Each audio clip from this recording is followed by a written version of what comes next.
నమస్కారం అండి. Welcome to Shri Urjit acupuncture. మనం ఈరోజు బ్యాక్ పెయిన్ ఎందుకు వస్తుందో తెలుసుకుందాం. బ్యాక్ పెయిన్ అనేది మనకి కిడ్నీ వల్ల వస్తుందా? కిడ్నీలో స్టోన్స్ ఉంటే ఒక్కోసారి బ్యాక్ పెయిన్ వస్తూ ఉంటుంది. డిస్క్ డీజనరేషన్ వల్ల వస్తుందా? డిస్క్ బల్జ్ వల్ల వస్తుందా? లేకపోతే ఇంకేదైనా ప్రాబ్లమ్ వల్ల వస్తుందా అని మనం చూసుకుందాం. ఇప్పుడు కిడ్నీలో స్టోన్స్ ఉన్నాయనుకోండి, మనకెక్కడ పెయిన్ వస్తుంది? కొంచెం అప్పర్ బ్యాక్‌లో పెయిన్ వస్తుంది. ఇక్కడ చూసుకుంటే మనము కొంచెం ఇక్కడ ఎగ్జాక్ట్‌లీ ఈ నడుము కర్వ్‌లో రాదు. కొంచెం పైన వైపు వస్తుంది పెయిన్. అదే మనకి డిస్క్ డీజనరేషన్ ఉందననుకోండి, ఎగ్జాక్ట్‌లీ ఈ కర్వ్‌లో వస్తుంది పెయిన్ మనకి. డిస్క్ బల్జ్ ఉన్నా కూడా అక్కడే వస్తుంది మనకి పెయిను. కానీ చాలామంది డిస్క్ డీజనరేషన్‌కి, డిస్క్ బల్జ్‌కి గానీ, కిడ్నీ స్టోన్స్‌కి వచ్చే బ్యాక్ పెయిన్‌కి డిఫరెన్స్ తెలియక చాలామంది చాలా ఈజీగా తీసుకుంటాం మనము. బట్ అది రాంగ్.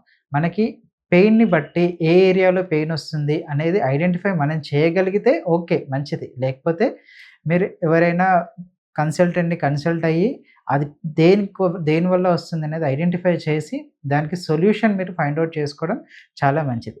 ఇది మా శ్రీ ఉర్జిత్ యాక్యుపంక్చర్ కుక్కట్పల్లిలో ఉంది. ఇక్కడ మనం ఏం చేయగలం అనంటే డిస్క్ డీజనరేషన్ అయినా, డిస్క్ బల్జ్ అయినా కానీ ఇంకేదైనా బ్యాక్ పెయిన్ ఎలాంటి బ్యాక్ పెయిన్ వచ్చినా సరే గానీ, దాన్ని ఎలా తగ్గించాలి? అది ఏంటి అసలు ప్రాబ్లమ్ ఎందువల్ల వచ్చింది అనేది మనం ఐడెంటిఫై చేసి, దానికి తగ్గ ట్రీట్మెంట్ మనం ఇక్కడ చేయొచ్చు. ఇప్పుడు మనకి డిస్క్ డీజనరేషన్ అవ్వని, బల్జ్ అవ్వని, ఇంకోటవ్వని, నర్వ్ కంప్రెషన్ అవ్వండి, ఏదైనా అవ్వనండి. మనకి ఆ వచ్చే బ్యాక్ పెయిన్ ఎందువల్ల వచ్చింది? లాంగ్ అవర్స్ సిట్టింగ్ వల్ల వచ్చిందా? లేకపోతే లాంగ్ అవర్స్ డ్రైవింగ్ వల్ల వచ్చిందా? టూ వీలర్ డ్రైవ్ చేయడం వల్లొచ్చిందా? లేకపోతే ఏదన్నా జంప్ చేయడం వల్లొచ్చిందా? స్పోర్ట్స్ పర్సన్‌కొచ్చిందా? లాంగ్ టైమ్ వర్కింగ్ అవర్స్ వల్ల కూర్చొని ఉంటారు గదండీ! దాని వల్ల వచ్చిందా? ఎందుకొచ్చింది? అనే దానికన్నా ఎలా వచ్చింది? అసలేంటి ప్రాబ్లమ్ ఏంటి? డీజనరేషనా? బల్జా? లేకపోతే ఇంకోటా?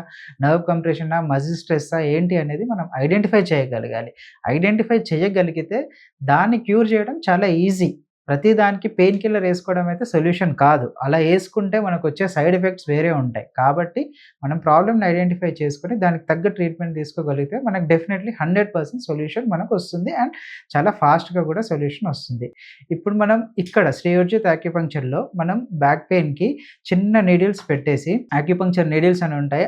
ఆ నీడిల్స్‌తో మనం ఎందుకు పెయినొస్తుంది, ఎక్కడ పెయినొస్తుందో చూసి, అక్కడ మనం ఎనర్జీ స్టిమ్యులేట్ చేసేసి, ఆ పెయిన్‌ని తగ్గించే ట్రీట్మెంట్ మనం ఇక్కడ చేస్తాం. దీనివల్ల మనకొక 4, 5 సెషన్స్ తర్వాత మీకు ఆ డిఫరెన్స్ అర్థమవుతుంది. దానివల్ల మీకు బ్యాక్ పెయిన్ కంప్లీట్‌గా తగ్గి, మీరు మళ్ళీ నార్మల్‌గా అంతకుముందు బ్యాక్ పెయిన్ లేనప్పుడు ఎలా ఉన్నారో, దాని తర్వాత కూడా అలా ఉండే అంత అవకాశం ఉంది మనకి. ఆపరేషన్‌లు అది ఇది అని వెళ్ళకుండా నేచురల్‌గా సింపుల్ వేలో తగ్గించుకునే స్కోప్ మన దగ్గర ఉంది. థాంక్ యూ అండి. Welcome to Shri Urjit acupuncture.